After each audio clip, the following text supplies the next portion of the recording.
right, Matt. Well, if you got to choose a player to complement your captain, so if you go with Book, like who are you taking with him? So Aiton was going to be my next guy, so I won't give too much more on him. I think he is a really, really safe choice in the utility spot. I think it's just he's playing tons of minutes, like Kenny said, and the price is pretty reasonable. So I'm a big fan of DeAndre Ayton for this game. If I have to pick someone else, I think McCall Bridges has become a little more reasonable in terms of his price. He was one of the best fantasy players a couple games ago. I think that was game two. Has had two down games, but now his price has fallen. So I think a lot of people may gravitate towards Jae Crowder, who's coming off a couple big games. And I think Bridges may go a bit overlooked, and his price at 6,800 is a little better than what it was at 7,600 for game four. So I think Bridges and Ayton, kind of in that mid tier, are the two guys I'm looking at.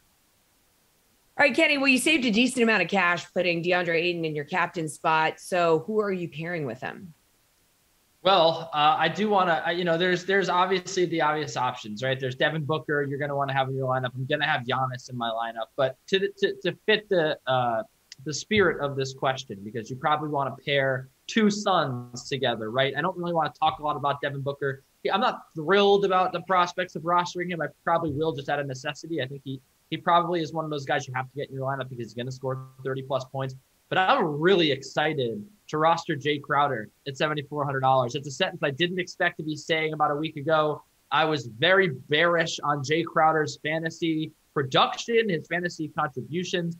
But this guy, as we've been talking about all segment long about the minutes, right? Minutes are very big in the NBA Finals because they're hard to come by. You got a guy coming off a game where he played almost 40 minutes. He was on the floor so much. He only hit 3 shots. They ended up being threes and still managed to score 41 fantasy points. He is just so important to the Suns team. They've been going with Crowder as their preferred wing over Bridges, over Cameron Johnson. The latter two have been splitting minutes. Crowder's just been on the floor like the entire game. And you saw why. He gets those steals, right? He might miss a bad shot, but then he makes up for it by creating a turnover on the other end. He sells those foul calls. He's going to probably draw a flagrant foul in game 5. He just has to be on the floor for this team. You look at the rebounding, you look at the shot making that he's been able to showcase in this series.